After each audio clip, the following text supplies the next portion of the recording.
నమస్తే, welcome to dot news. Nara Chandrababu Naidu గతంలో 14 ఏళ్లు ముఖ్యమంత్రిగా పాలన చేశారు. ఆయన హయాంలో ఏ ఒక్కసారి కూడా రెవెన్యూ మిగులు లేదు. ప్రతి ఏడాది రెవెన్యూ లోటులోనే పాలన సాగడం విశేషం.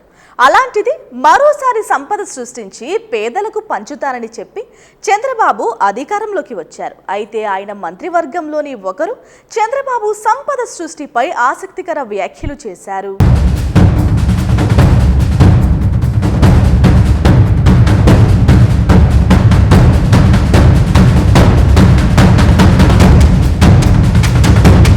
సంపద సృష్టించడానికి మా వద్ద అల్లావుద్దీన్ అద్భుత దీపం లేదు. ఏపీ వైద్య శాఖ మంత్రి సత్యకుమార్ యాదవ్ చెప్పిన మాట ఇది. ఢిల్లీకి వెళ్లిన ఆయన ఏపీ రాజకీయ పరిస్థితులపై బీజేపీ జాతీయ అధ్యక్షుడు జేపీ నడ్డాతో భేటీ అయ్యారు. అనంతరం బయటకు వచ్చిన ఆయన మీడియాతో మాట్లాడుతూ సంపద సృష్టి అనేది దీర్ఘకాలిక ప్రణాళిక అని, అందుకు సమయం పడుతుందని అన్నారు.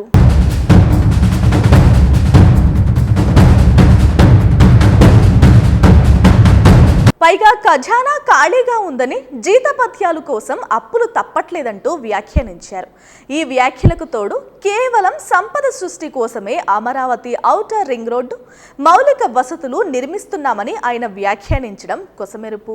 చంద్రబాబు ఎన్నికల హామీలపై ప్రచార సమయంలోనే వైఎస్ జగన్ జనాలను అప్రమత్తం చేసే ప్రయత్నం చేశారు. అవి మోసపూరిత ప్రకటనలన్నారు. సంపద సృష్టి అనేది చంద్రబాబు మోసాల్లో ఓ భాగమని అన్నారు. అలాగే కూటమి హామీలు అమలు చేయాలంటే ఏడాదికి 1,50,718 కోట్ల రూపాయలు కావాలని లెక్కలతో సహా వివరించారు మాజీ సీఎం. అయితే అధికారంలోకి వచ్చాక వీటన్నిటికీ డబ్బులెక్కడి నుంచి తెస్తారు అని ప్రశ్నిస్తే మాత్రం అరిగిపోయిన రికార్డులాగా సంపద సృష్టిస్తామంటున్నారు చంద్రబాబు. ఆర్థిక క్రమశిక్షణ లేని సీఎంగా పేరున్న చంద్రబాబు గత 3 టర్ములు ఎంత సంపద సృష్టించారు, ఎంతమందికి పంచిపెట్టారు అనే విశ్లేషణలు తరచూ జరుగుతున్నాయి. ఇక ఇప్పుడు స్వయాన ఆయన కేబినెట్లోని మంత్రి తాజా ప్రకటనతో ఆ సంపద సృష్టి కూడా మోసం అనేది తేటతెల్లమైంది. Please subscribe. News